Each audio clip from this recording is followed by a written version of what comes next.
Agent Morris with the NSA. We have identified some very, very interesting anomalous type of aircraft.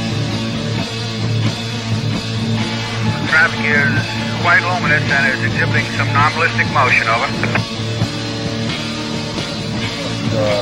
Move very rapidly at any speed or whether any direction it wanted to go. Fly could change and go to the right or the left or go crossways without hesitating a bit.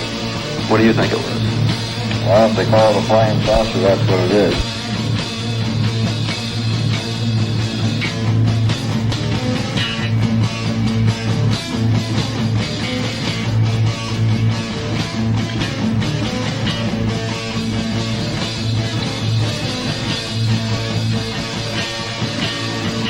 EWA 517, do you want to report a UFO? Over.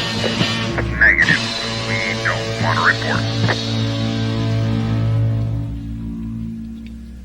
Look, it wasn't my worst Wednesday night. Good evening, everybody. This is Smiles Lewis and Mark Jackson joining y'all. Welcome back, folks. It's been a while. This is Anomaly-NOW for March 10th, 2021. Getting fast and deep into the year after the... What just happened, Miles? I don't know, man. It's been so freaking weird. I've described what we endured a few weeks ago as the insult to injury. You're not wrong. You're not wrong. I mean, you know, we've obviously this year just keeps going, 2020, and with the tumult following the election, and then this snowpocalypse that we endured, and thankfully survived more or less unscathed, though perhaps a little bit at least scarred now. I'm just glad that my friends and family made it through all right with a modicum of heartache and damage to infrastructure. But it's great to see you again, man. It's been a while. Good to see you too. I'm really happy we're back. You know, my enthusiasm level is really high. Everybody had to recover from the fundraising and then like snowpocalypse, and you know, just like you're saying, I'm just happy to be back because that's some shred of normalcy is upon us again. You know, yeah, a nice weekly appointment that I can look forward to.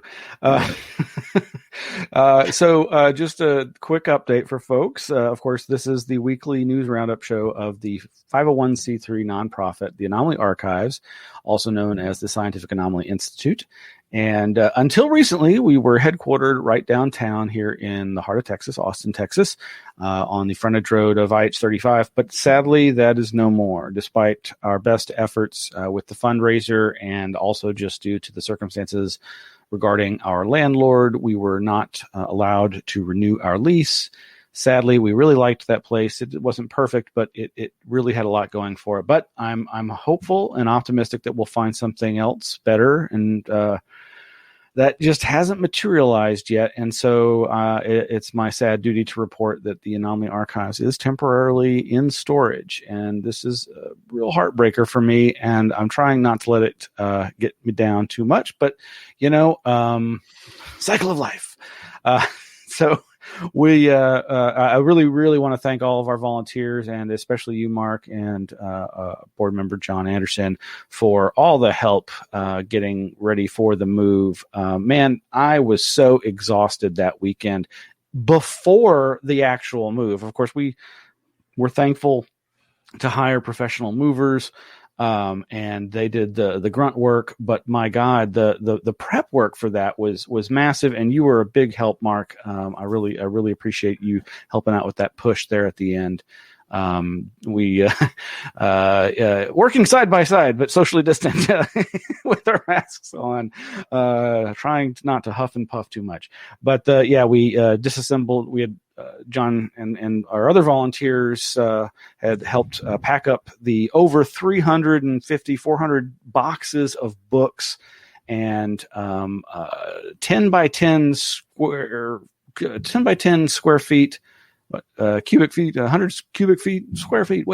A very large space of all the disassembled shelving that all got moved. And the movers did it in record time. And boy, I tell you, man, I was so exhausted that day after you helped, man. And then the next day, John, wow. John is like the patron saint of Anomaly-NOW. I mean, yes, man, that guy, I tell you.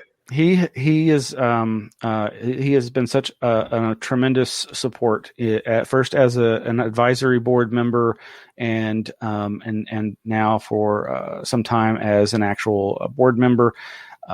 His insights into archival work and proper etiquette and process for all the various aspects of dealing with an archive, including packing to move it, have come in incredibly handy. So thank you to everybody, all the volunteers that helped. And thanks everybody. And thank you also everybody for supporting us with the nonprofit, the fundraiser Streamathon. If you haven't seen all the videos, there's got to be something there for you. So go to the anomalyarchives.org website and you can find links to all the past Streamathons. That's 6 days. That's I think I calculate it's over 40 hours of lectures and video material. So something for everybody there. And let's dive in. Sure. I know there are a couple of there's a few more announcements, but there's some great stuff coming up. It's been a boon for people's ability to still go to paranormal and UFO cryptozoology related events besides the Streamathon. And coming up, we've got links, or we'll be posting links to this philosophy and religion forum featuring one of my favorite people, Dr. Eric Davis. This is not the Eric Davis associated with the To the Stars Academy and Hal Puthoff and all that. This is Eric Davis out on the West Coast. He's been doing podcasting, Expanding Mind for a long time and published a number of great books, including books focusing on Terrence McKenna, Robert Anton Wilson, Philip K. Dick. And we've got, we'll have a link there, but basically this is, where is this? I can't read it. Yes, the University of Southern Mississippi's got this presentation that he's going to be doing. It's an hour online, and it's free. So there is a free streaming lecture that he'll be doing, and I'm sure it'll be fascinating. No matter what he's talking about, I think it's worth your time and to take a look. And Smiles, for the folks out there that aren't familiar with what a Discordian is, and you mentioned Wilson and Davis, etc. Why don't you give us like the 20-second explanation of what these guys have been up to and what the point of all that is? Well, it's funny you should mention, because another thing we're not going to get to is this. So the British documentarian Adam Curtis has a new streamable series of documentaries. I can't quite remember the title of it, but I think it's called I Can't Get You Out of My Head. And I have not watched it yet, but apparently it focuses on Discordianism and its import in understanding where we are now. Now, I'm not really sure how he gets from there to here, so to speak, but Discordianism is a sort of faux religion. You might liken it to the Church of the Subgenius of Ivan Stang and the Bob Dobbs, who some think was modeled after Robert Anton Wilson Bob, but it's actually a different Bob, I think. But anyway, these people all had a part to play in the birth of this faux religion, and it has to do with discord and the idea of chaos and order out of chaos, or at least what the point is a good question that I don't think I could ever possibly answer. But suffice to say that this Adam Curtis documentary talks about people like Robert Anton Wilson and Carrie Thornley and these others who birthed this faux religion. First, sort of through the pages of Playboy magazine, when Robert Anton Wilson was an editor there, and various people, Carrie Thornley and others, were writing in, and they started writing and talking about the Illuminati and the people that rule the world. And while the Illuminati were a real thing, in so much as there are historically verifiable aspects to that mythology, it, of course, has taken on a life of its own in terms of modern day conspiracy theory that continues to evolve and grow over the last several decades. And I'm not sure who else would be considered a Discordian, but if you just look into Discordianism, you'll find some great stuff there. But Have you read Great much? summary. Oh, Great summary. Yeah, I've read the Illuminatus trilogy. I've read Wilson's work a number of different times. Actually, I wish I still had the copy I had when I read it, because it was basically shredded and had, coffee mug stains all over the cover and lots of other types of stuff burnt into the cover of it and whatnot. But I've since lost that copy, and it breaks my heart, because if I could have had that in my personal archive, I would have already given it to the Anomalous Institute. But alas, not to be. Well, we have a good collection of Robert Anton Wilson material. Yes, we do. Yeah. Wilson is definitely foundational in my open-mindedness and my multifaceted, multi-paradigm perspective on things. Yeah, me as well, Miles. That's right. Yeah, I cannot recommend highly enough the works of Robert Anton Wilson. I wish he were still with us today, though he would probably be freaking out as much or more than the rest of us. I think you're exactly right. Yeah. There's a couple of other events coming up. I don't really know much about this one, but it's the SWFL. I think that's Southwest Florida Paranormal and UFO Convention. This is another free event. They don't really have many details yet, and I don't know anything about this organization or whoever's behind this, but they've got a cute little graphic there. I don't know if you can see on the bottom right. There's a flying saucer with the cupola on the top of the flying saucer is like a ghost head, a classic. Well, it kind of looks like a Klan member, but a ghost, a wispy white sheep ghost. It looks like a ghost. I'm sorry, I didn't mean to go down that path, but there's this interesting news about Toledo Museum of Art welcomes paranormal exhibit this summer. Supernatural America, the Paranormal in American Art, will be on display starting in June. Well, this is some pretty advanced notice, but over at WTOL.com, I am assuming those are the call letters of a local news outlet there in Toledo, Ohio, have information about this. And boy, I tell you, if maybe I'll finally be up for a road trip by then. Finally. But yeah, Count me in. That would be in. Let's go, man. All right. Email us at what's the email at the archives, Miles, one more time, in case anybody really was interested in putting together a travel group. This is probably how you could reach Smiles and myself. contact@anomalyarchives.org. There's also a much longer one that's Scientific Anomaly Institute at gmail.com, but contact at Anomaly Archives is hard enough, probably for most folks. Too many A's, not enough O's. Yes. So next week, next Friday, not this Friday, next Friday, every Friday, from 7 to 8:30 PM Central Standard Time, are my new friends, that are, the producers of the Truth Wanted, vodcast. This is part of the ACA, Atheist Community of Austin's, streaming media network. They've got a bunch of great shows, and, this is the one that, I've really, found a warm place in my heart for, that is asking the question of, like, what do you believe and why? How do you arrive at the beliefs that you hold? And they are very interested in talking to people with paranormal beliefs. And while I don't tend to believe everything, I know obviously I believe a lot of stuff that atheists and or rational skeptics are probably just like, oh my God, I can't believe that guy believes that stuff. But I'm really looking forward to this discussion.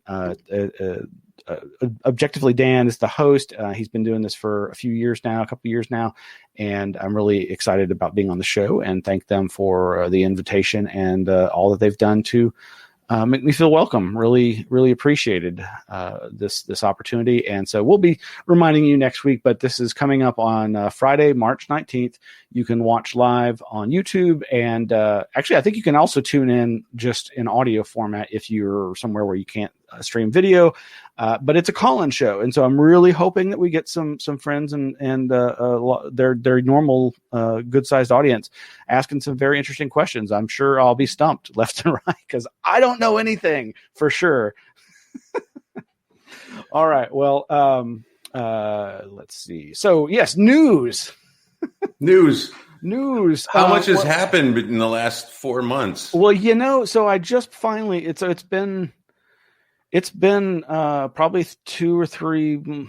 It's been a while since I sent out the email newsletter of the Anomaly Archives. If you are interested in following the Anomaly Archives, of course, you can go to our website, anomalyarchives.org. You can find the link there to the Flipboard link magazine, where we're the links to news that will be relating today. There's that and more over there at the Flipboard. But you can also sign up there for the weekly email newsletter that in this case has not even been monthly. But, like Mark says, we've been taking it easy, taking a break, taking a breather, trying to recharge our batteries. And very much. So yes, I finally put out the new newsletter. And yeah, what I was getting to is that, man, the number of links that I had collected was huge. So much information. And no, I never have enough time to read all this stuff. And, and there's so much I want to read, but don't get the chance to. But that's the beauty too, Miles, that you're doing all that work behind the scenes, as I always say, because if folks simply follow the link to the Flipboard, you do all the work. It's all right there, and you can find the thing that interests you. You have enough diversity and simply enough stories where absolutely there's something for everybody. You're gonna find something to dig into, and then you're into the rabbit hole. That's the way I like to think of it. It's just a little rabbit hole, and once you get down there, go wherever you want, man. Yeah. Because, and that's the thing about anomalies. We're not a strictly UFO library. We're not strictly a paranormal ghost hunting library. We're not strictly a parapsychology, ESP, psychic remote viewing library. We cover as many anomalistic areas of inquiry as possible. And the whole nature of, to my mind, Forteana and anomalous phenomena is that, every science, whether you think it's a valid science or not, soft or hard or whatever, have anomalies, things that just don't fit the current paradigm. And that's the point. That is what, to my mind, that's my understanding of science. That's what it's there for, is to explore those things and to better understand the nature of reality. So well put, Miles. That's absolutely perfect. I think that's really important for people to hear it in that way. Science, just to reiterate what Miles just said, everybody, science is there to identify the anomalies and figure out why it is that we don't understand, or what it is that we need to do to try to better understand, the world we live in. All of this is phenomena. We all experience these phenomena, and it's going to take folks like yourselves and your interest to bring these things up in your cohorts and the scientists, or the mathematicians, or the researchers, the editors, the reporters, et cetera, in your community. That's what we're doing. That's what this is all about. So thanks for putting it and framing it that way, Smiles. That's exactly what this is about. Another great way of thinking of it is what I got from Charles Fort, from whom the phrase or the word Forteana comes from. And this idea, I don't think he created the word, but intermediatism. Science is about intermediatism in so much as it's just a milestone. It's just a point along the path to discovery. Absolutely. So real quickly, among the many links are links to stuff that relate in some way to some of the many people that we featured at the Streamathon. And I just really wanted to quickly point out some of these. This first one, Life and Work with Daniel Jones. There's this website, voyagedallas.com, and they recently had an interview with Daniel Jones. And you can find out more about that at the link there, voyagedallas.com. Daniel talked, he kind of gave a real overview of all these different phenomena. He was really coming at it from not a theory of everything per se, but just the import of how all these different areas of inquiry can help us. And so if you're interested in his lecture, you can find it in the Streamathon archives over at our YouTube channel, where you are probably right now. And also Steve Colhays. This is the Mystery Hum researcher. He's the engineer who I've become friends with, who I'm very interested in his GPS, gas pipeline syndrome hypothesis. It's also related to what's apparently referred to as the LFN, low frequency noise hypothesis.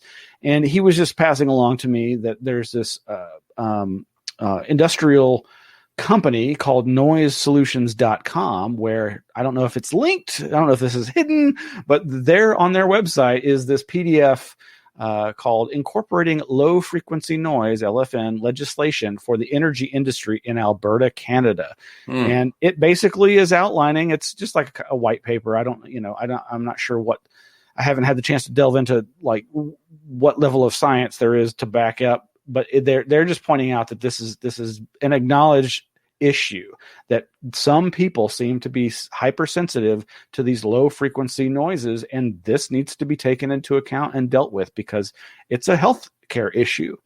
So that's also kind of interesting. Yeah, Miles, this is an infrastructure phenomena, and as soon as you put any infrastructure, frankly, where you're using, whether it's electrical, current, it doesn't even really matter. Infrastructure brings additional phenomena into your local environment or whatnot, right? So it is no doubt there's kind of a duh factor to this, whether it's telephone lines, electrical lines, underground pipelines.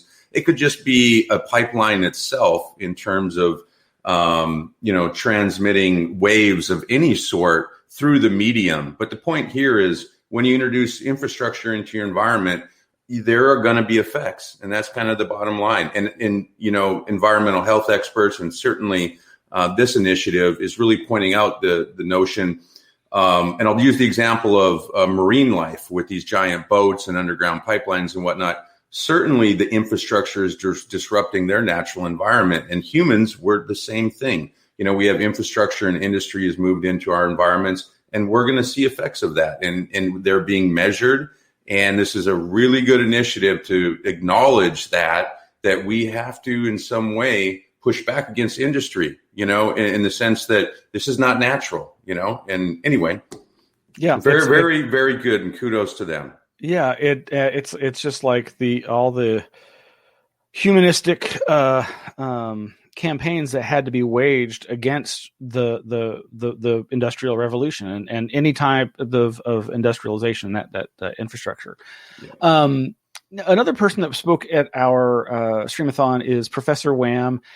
This was of course a great presentation. You can find there in our YouTube channel, where she was talking about African-American abductees and Black experiencers of UFO and related strange encounter phenomena.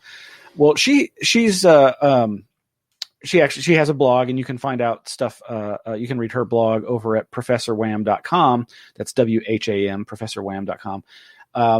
And so none of these articles are actually about her per se, but her discussion of this issue of race, ethnicity, and the UFO community at large has been a long time coming, and it's good to see that there's been some news in this regard in various sectors, including a comprehensive study of African-American UFO experiencers, the Unsung Patriots of Ufology. This is an article by Sean Casteel that's in promotion of this book by Timothy Green Beckley called Gray Lives Matter. And no doubt someone will be offended by that title. But yes, she also couches it in terms of Alien Lives Matter. Actually, maybe that is the title of the book, but it's a very nice article. It's a very comprehensive overview of just a few of the Black African-American experiencers that you may not be familiar with. And this is something that, there's obviously a lot of joking and ridicule surrounding these subjects, but there are also misconceptions about the nature of who has these experiences, and the truth may surprise you. Also, I haven't had the chance to watch this yet, but I'm very excited to look into this Patricia Avant. She's recently been interviewed by the podcast there. I can't actually, UFOs on the Level.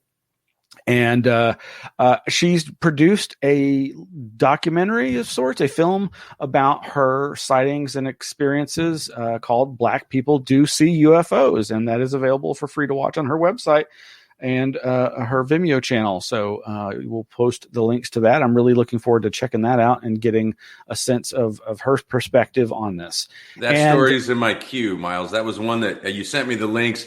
I have my queue. That one went in there. I was like, oh, I need to better understand this. So anyway, thank you for that. Yeah, I'm very curious because I think she also videotaped what she believes, what to her are UFOs, things that she couldn't identify. So it'll be interesting to see if they seem mundane and whether she's had more close encounters or abduction type experiences or what. And also somebody that was mentioned as one of the little known African American experiencers of UFO phenomena by Professor Wham and in the Sean Casteel article is Sun Ra. Sun Ra, the avant-garde jazz musician. There is a YouTube video. It's just a short clip, but it basically is his brother talking about their experience, and you can find that over there on YouTube.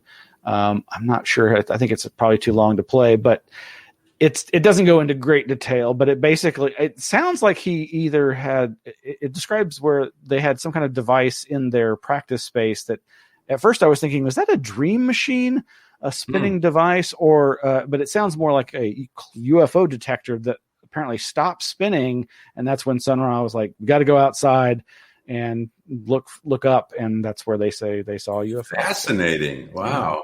All right. And then, like I mentioned a moment ago, Professor Wham's website, professorwham.com, has this article, which isn't really related to any of this, but it's called Runes, Media, Magic, and CPAC. This gets into the political realm about, you see that symbol there on the left of those runes. Yes. That was the shape or something similar of the stage at the CPAC, Conservative Political Action Committee conference that's, dare I say, infamous, notorious. Sometimes some good stuff I've heard come out of there, but most of it, well, I shouldn't say anything political, should I? Seems like a large-scale Rorschach test to me. Definitely. And, gosh, I'm so hesitant now to make the okay sign because I don't want somebody accusing me of doing a white power symbol. Moving right along, A2 para community. The Me Too movement continues to engage the para movement. And one of our presenters, Stephanie Quick, while her presentation to the Streamathon was not about this subject, I think she touched on it a little perhaps, but mostly she talked about her near-death experience, which we can talk about some NDE-related stuff in a minute. But we had their Talking Misogyny in the Para-Weird Community. This is Stephanie Quick on a really cool podcast called The Farm by a very cool parapolitical writer known as Recluse. And this, goes into this exact issue. But Stephanie's been very progressive. Stephanie's been very upfront about the fact that this is an issue and people need to address it. And another young lady in the para field, Alex Matsuo.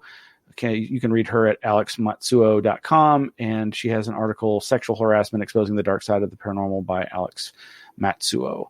And there are examples from other people's experiences in the field. And while it can be a very tough thing to read about, I know these things go on, and I know even my own normal behavior nowadays feels questionable sometimes. But meanwhile, on a completely different subject and not one of our Streamathon presenters, former Anomaly Archives board member Jeremy Wells. Yeah, he's had moved to Kentucky some years ago and has created his own new newspaper there. It's the Carter County Times. That's available at cartercountytimes.com. And he was been digging into the archives and found some old news reports about Uncle Jack Fultz's memories of Carter County, Olive Hill UFO, 1922 lights in the sky, puzzled farm workers and spouses. So you can check that out. I want to help. The description from that account, the historical description, is absolutely fascinating.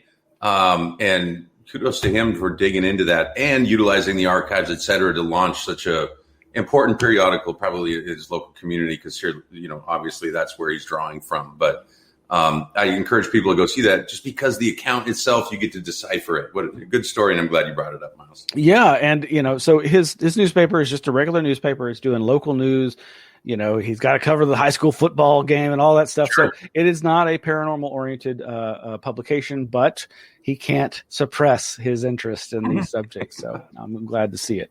Gosh, okay, we're done. No, we're going to have to go long, folks. Hope you can stick around, Mark.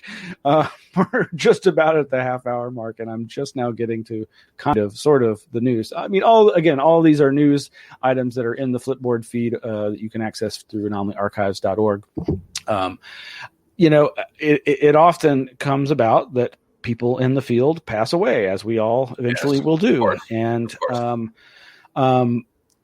cryptozoology researcher Linda Godfrey is fine. Apparently, there were some rumors started that I certainly participated in, whereby people started asking on Facebook and social media, where's Linda? Is she all right? And for those that aren't familiar, she's the author of The Beast of Bray Road. Yeah. She was I believe, a mainstream journalist who got sucked into the weird, wild world of cryptozoology, critters. But apparently she's fine. And for whatever reason, a rumor seemed to be circulating that she was either ill or had passed. But as far as I know, and as far as our contacts have been able to discern, she's fine, and I'm so glad to discover that. Good. Meanwhile, there has actually been a confirmed passing of someone who is not perhaps very widely known in the paranormal field, but his name is Jeff Ritzmann. He was the co-host of Paratopia with Jeremy Vaeni. It was a very what's the word they say to describe ornery people? Sounds like iconic. An iconoclast. They were very iconoclastic, I guess is what I'm trying to say. But sadly, he passed suddenly, and this kind of rocked my little community of para and UFO researchers and experiencers and whatnot. And his one-time co-host, Jeremy Vaeni, and good friend, they had actually, had a falling out years ago, but they never lost their friendship, thankfully. But Jeremy Vaeni and others organized a Zoom-based memorial, and I was really proud and lucky to sit in on that. And we'll post a link to that. They have actually posted it as a YouTube video, and it's very interesting and touching. He really obviously touched so many lives. He was an accomplished graphic designer, did amazing graphic design work for podcasts and for his own interests, his own fandom. He was a big Star Wars fan. He also, I found out, I did not realize this, he was a Lodge 49 fan. And if you're not familiar with Lodge 49, it's a 2 or 3 season sitcom, or not really a sitcom, a TV series that I stumbled into late in the game and thoroughly enjoyed. And as it turned out, there were at least 2 cast members on the call who spoke up because they just had become, distant friends with Jeff through his fandom as a huge supporter of the show.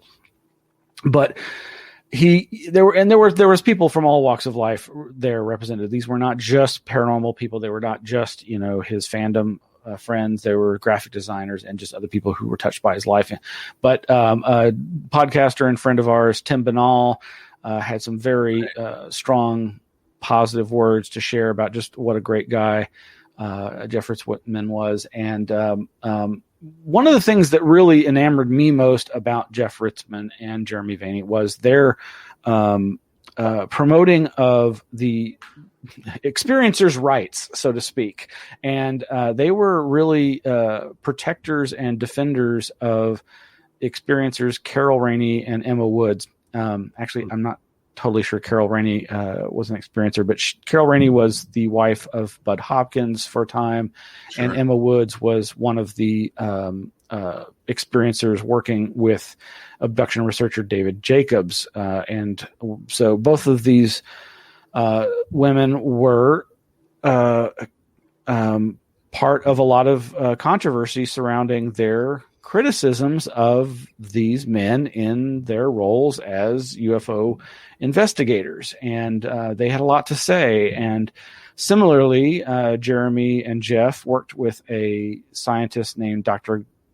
Tyler Kochjohn in producing a study of anomalous experience, and we'll post the link to that. The Project Core, which was an anonymous survey of experiencers, and also on the line was a UFO investigator Jack Brewer and George Hansen, who's the author of The Paranormal and the Trickster, and many others. It was a very moving thing. Again, I didn't speak because I didn't really even know Jeff. I was Facebook friends with him, and was just kind of a fan of his from afar. So, and on to the news.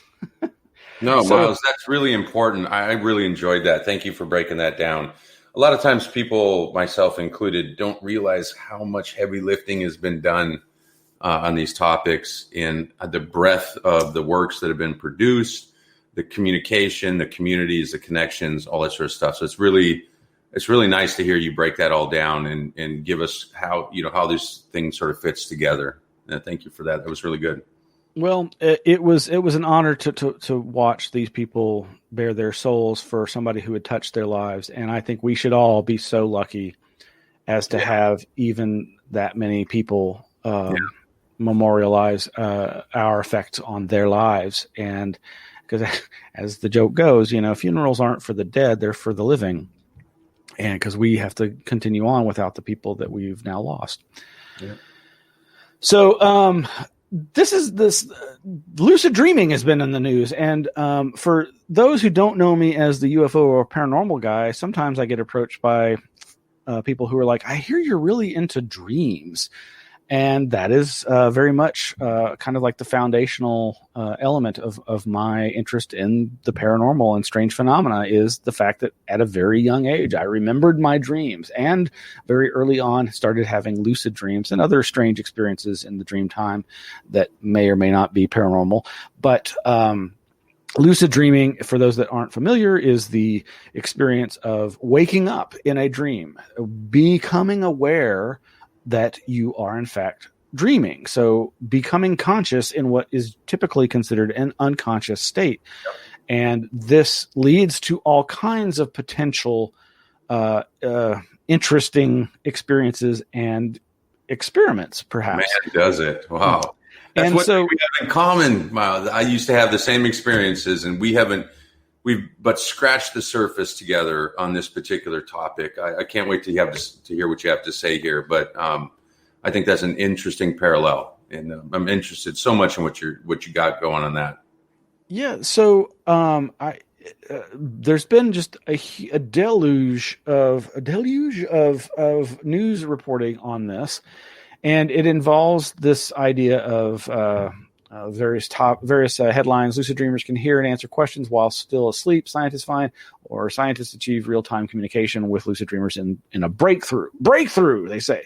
So first of all, the bummer part of this for me is, as far as I can tell, there's really nothing new and innovative about these experiments. Everybody's touting them as if it's some breakthrough, some new amazing information or technique, but the technique that they're using, to the best of my knowledge, appears to simply be something that was pioneered first by Alan Worsley, I think in the 1970s, possibly as early as the 1960s. But Alan Worsley was the first person to prove the lucid experience was in fact real by communicating from the REM state, from the dream time, from the dream state, with scientists in the lab, using a very simple kind of yes, no, left, right moving of the eyes technique.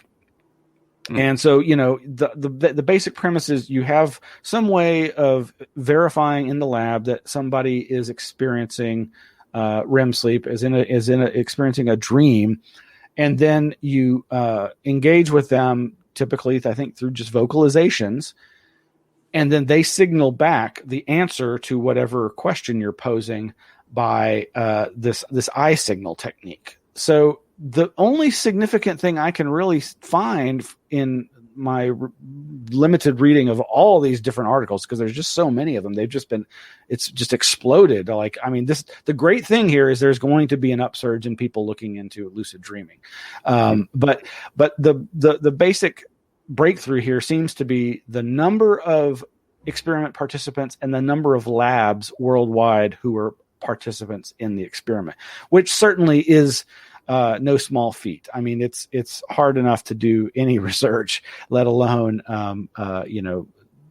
coordinating with multiple labs. But the president of the other nonprofit that I've been affiliated with for so many years now, INACS, Institute for Neuroscience and Consciousness Studies, that the president of that nonprofit board used to run the sleep lab here at UT, where they did some of the earliest pioneering work in lucid dreaming. And yeah, from what he has glanced at the articles, he's like, yeah, I think you're right. Doesn't seem to be anything particularly new or breakthrough about this. But again, yay, people are talking about dreams, and I hope that has a positive impact. And maybe something more will come out of it. But did you have a dream that was more recurrent for you, or a situation? I know that's a big deal. Is a lot of these experiencers, they'll typically repeat, and you can confirm this, but from what I understand, a lot of them will be recurrent back into a situation that they wake up into time and time again, so to speak. And maybe it's kind of a trigger. Am I off there, or is there something to that? If you mean specifically lucid dreams, I've never particularly experienced it. I can't think of any specific overarching theme or element in my experiencing of lucid dreaming. I would say one of the most common, perhaps, is not so much is just the sense of absurdity or danger that causes people to suddenly be like, right. Because dreams are absurd. And that's the thing that's like, how could you 90+% of the time, you never question the absurdity of it. But that time, that 10% or less time that you do, that's when you have the opportunity. It can be something, the classic idea of, well, look at your hands and your dreams. And if there's more digits than should be there, you're dreaming. Or, if you try to levitate off the ground, don't try jumping off a building. That's just stupid.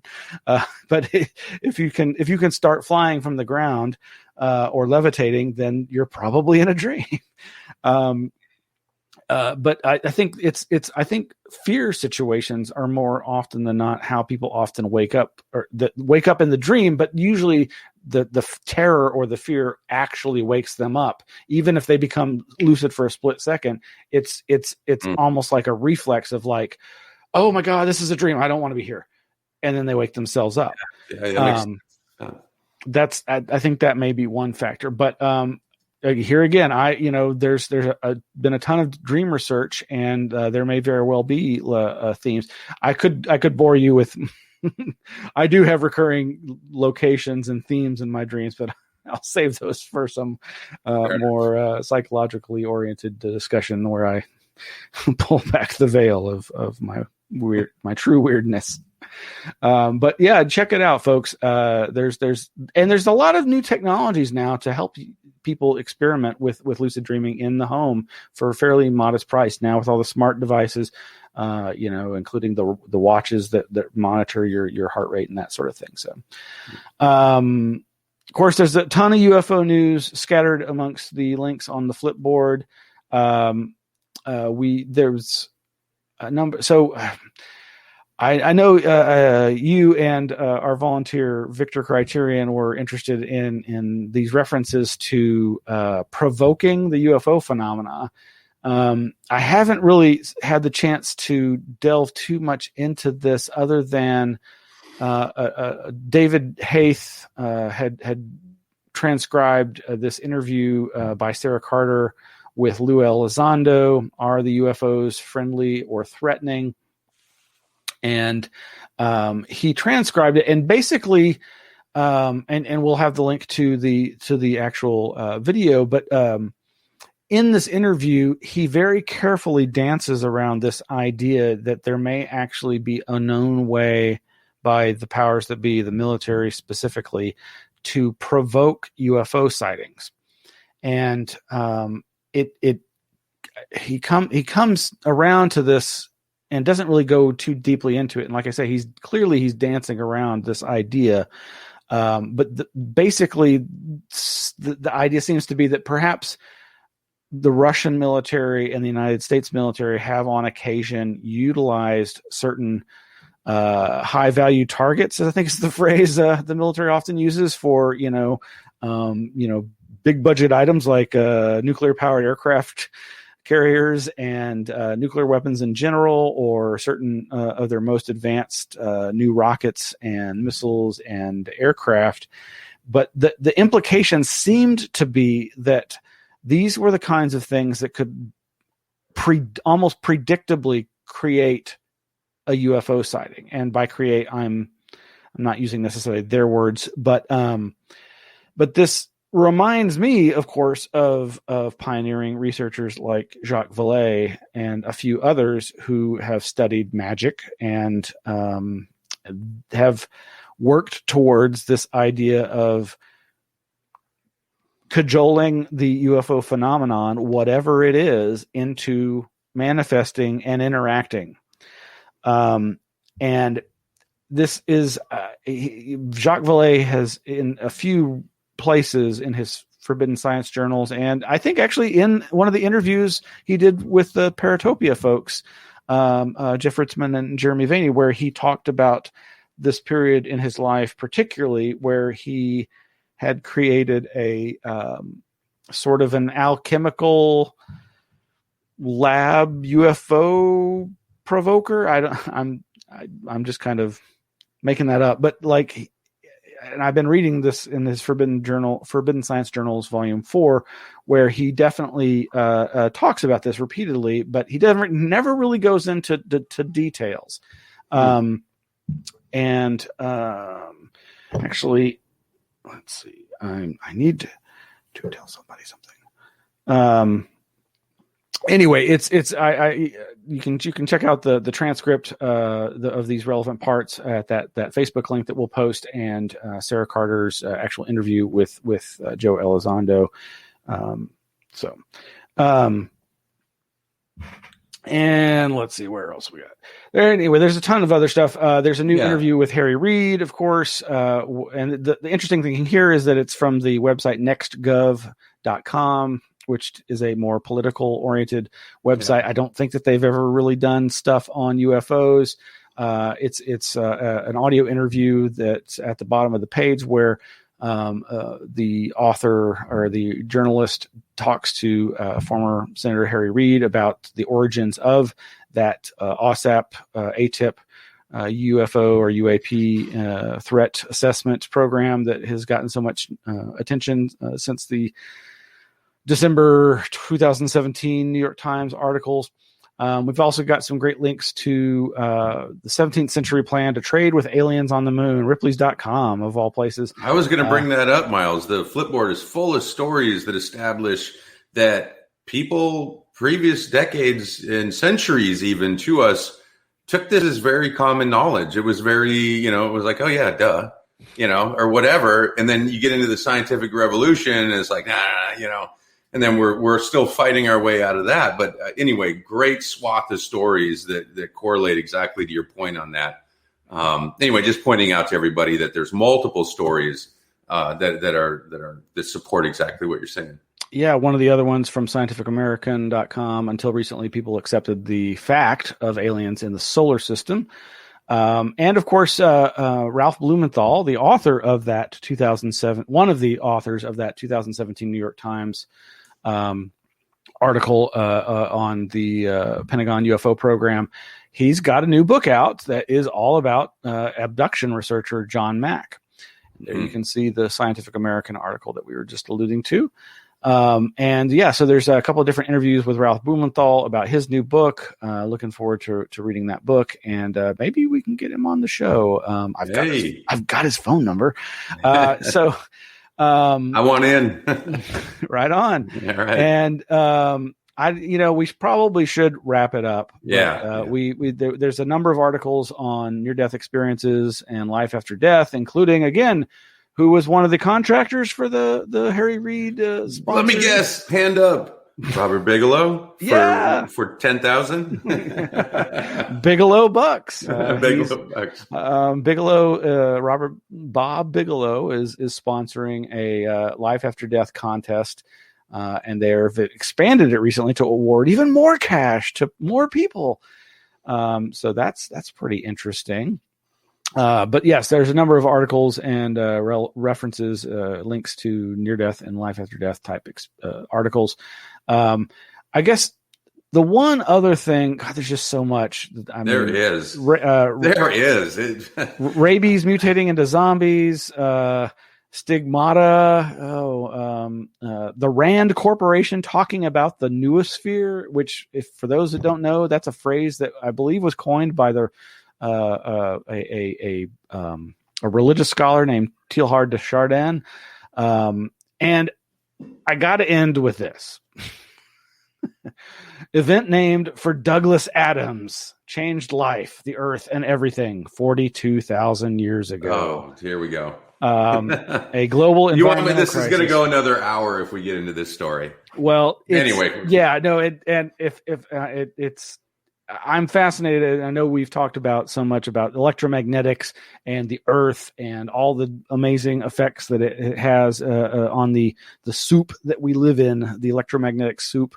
And just the fact that scientists have named something after Douglas Adams because of the number cool. 42. It's awesome. I recently was my wife started rewatching the classic Hitchhiker's Guide to the Galaxy, and it's just so much fun. So, Well, thank you for joining me, Mark. Really appreciate it. Smile. So happy to be back. You seem recharged. So I can't wait to get back into a regular schedule. And behind the scenes, everybody, we have a technical support from some great folks as well. So this certainly isn't just Miles and myself. And that's also very appreciated. So I guess for me, see you next week, hopefully. All right. Well, and thanks to our volunteer, Victor Criterion, and everybody in the chat and watching now and in the future. And hey, if you want, you can. I'll go out with this our little commercial here, which is for like the merch. We've got merch. Hey, we got mouse pads, man. we got Patty Bigfoot on coffee mugs. Oh, that's cool. You know how much I love Bigfoot. Yeah. All right. Well, folks, here's more information about the merch store and the cool logo that Red Pill Junkie Miguel Romero did for us with his Absurd by Designs company. And thank you for tuning in, and we'll see you next week. Peace. Thanks, Miles. Peace. Behold the Anomaly Archives poster. Gaze upon its magnificence. But please keep it down, for there is Shashi the alien. Do not be alarmed, but who is that mysterious MIB digging deep into the files? Steady your gaze. Patty the cryptid is elusive, and to catch even a faint glimpse is quite an achievement. Thrill at the horror of a living challenged apparition who has stopped by to study a forgotten tome. Elsewhere, scattered about, the keen eye will observe artifacts of sacred and forgotten lore. After a long gaze one may grow envious and wish to possess a physical manifestation of this grand visage. What once seemed like an insurmountable expedition is now made into an effortless side quest. For now, at the Archives shop, one can find this thrilling representation available for acquisition, where, among the usual wares, denizens of this fair land will find this and other scrolls, exquisite apparel, hot beverage drinking vessels, and a plethora of other treasures. Enough to satisfy the desires of any who seek the most elusive emotion of all, fulfillment.